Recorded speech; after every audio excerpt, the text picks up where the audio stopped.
Hello, Thrissur Pooram കണ്ടിട്ടുണ്ടോ? തൃശ്ശൂർ പൂരം കുടമാറ്റമൊന്നും ഞാൻ കണ്ടിട്ടില്ലെങ്കിലും ഈ സാമ്പിൾ വെടിക്കെട്ടും മറ്റ് 3 മണിക്ക് പൊട്ടുന്ന വെടിക്കെട്ടും പിന്നെ ഈ തൃശ്ശൂർ പൂരത്തിൻ്റെ തലേദിവസം ഈ ഒരു നടത്തും ഞങ്ങളുടെ വീട്ടിൽ നിന്ന് പതിവാണ്. ഇപ്രാവശ്യം പക്ഷേ സാമ്പിൾ കാണാൻ പറ്റിയില്ല കേട്ടോ. വേറൊരു പരിപാടിയായിട്ട് കോയിൻസൈഡ് ആയിപ്പോയി. കുഴപ്പമില്ല. തലേദിവസം വന്നിട്ടുണ്ട്. തലേദിവസം യൂഷ്വലി ഞങ്ങൾ ഇങ്ങനെ ഒരു 7 മണി 8 മണി സമയത്തൊന്നും വരാറില്ല. ഒരു 10 മണി കഴിഞ്ഞൊരു സമയത്ത് വന്നു കഴിഞ്ഞാൽ ഇത്രയും ഒരു തിരക്കുണ്ടാവില്ല. ഞങ്ങളെപ്പോലെ തന്നെ ഈ പന്തലും പിന്നെ ആനേനെയൊക്കെ കാണാൻ വന്നവരായിരിക്കാം ഇവരൊക്കെ.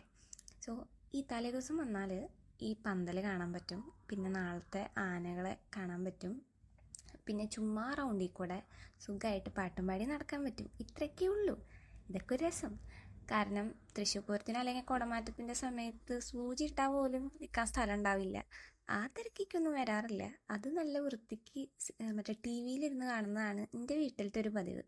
പറഞ്ഞിട്ട് കാര്യമില്ല, എനിക്കും വലിയ ആഗ്രഹമില്ല. പിന്നെ അതാ ഈ കാണുന്ന കുഴിയിലായിരുന്നു സാമ്പിളിൻ്റെ സാധനങ്ങൾ വെച്ചിട്ട് പൊട്ടിച്ചത്. സോ അതും കാണാൻ പറ്റിയില്ലേ. അതൊക്കെ ഈ റൗണ്ടിൽ തന്നെയാണ് ഉള്ളത്. പിന്നെ ഡാഡിയുടെ പോക്കറ്റിലെ പൈസ എങ്ങനെ ബാക്കിയുള്ളവരിലേക്ക് എത്തിക്കാമെന്നാണ് അടുത്ത നമ്മുടെ ലക്ഷ്യം. ഞാനും മമ്മി അതിനെ സഹായിക്കുന്നുണ്ട്. ഈ സാധനങ്ങളൊക്കെ ആയിരുന്നു ആദ്യം കഴിച്ചത്. പിന്നെ ഞങ്ങളുടെ ഒരു വിനോദം, ഇതിൻ്റെ അവിടെ ഇരുന്ന് കഴിഞ്ഞ് കഴിഞ്ഞാൽ നല്ല രസമായിട്ട് താഴ്ഭാഗം കാണാം.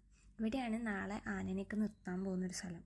സോ ഞങ്ങളെപ്പോലെ ഇതറിയാവുന്ന ഒത്തിരി പേരുണ്ടെന്ന് അവിടെ എത്തിയപ്പോൾ മനസ്സിലായി. യൂഷ്വലി 10 മണി കഴിഞ്ഞ് വരുമ്പോൾ അധികം ആളുണ്ടാവാറില്ല, പക്ഷെ ഇപ്പോൾ നല്ല ആളുണ്ടായിരുന്നു. പിന്നെ കണ്ടതിൽ വെച്ച് ആരുടെയാണെന്നറിയില്ല, എന്നാലും ഈ ഒരു പന്തലാണ് കണ്ടതിൽ എനിക്കിഷ്ടപ്പെട്ടത്. പിന്നെ ജയ പാലസിൽ കയറി നല്ല പൊറോട്ടയും ചിക്കനും അടിച്ചു. അത്രയേ ഉള്ളൂ ഇന്നത്തെ വിശേഷങ്ങൾ. അപ്പോൾ അത്രയേ ഉള്ളൂ. Bye bye.